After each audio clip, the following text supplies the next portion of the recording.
Kranj želi postati pametno mesto. Kaj to pravzaprav pomeni? Pametno mesto ni en projekt.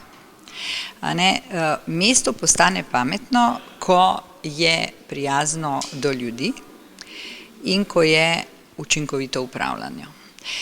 Seveda zato, da ta cilj doseže, mesto pa mora uporabiti tehnologije, o tem sva prej govorila. To se pravi, potrebujemo vse tisto, kar sodobni svet, kar trenutna situacija v tehnologiji, v napredku omogoča, ampak vse to je treba uporabiti zato, da je ljudem čim bolj prijetno, da je njihovo življenje v povezavi z upravo čim bolj enostavno.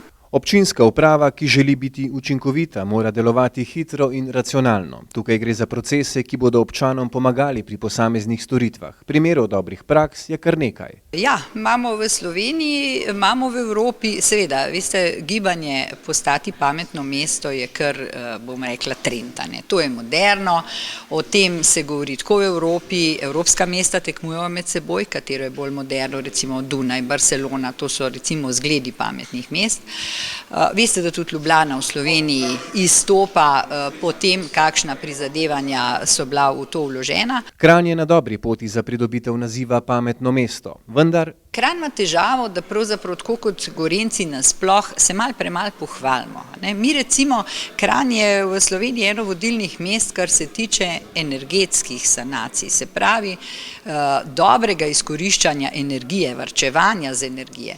Zelo pametno delamo s smetmi.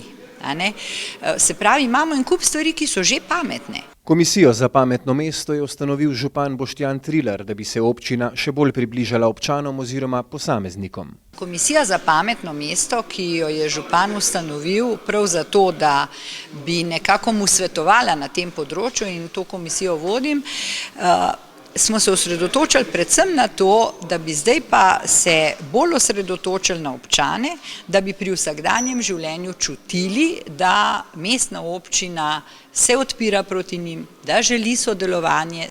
O pametnem mestu torej govorimo takrat, ko so v njegovo delovanje vključeni tudi prebivalci, ali z drugimi besedami, vključiti ljudi v življenje občine.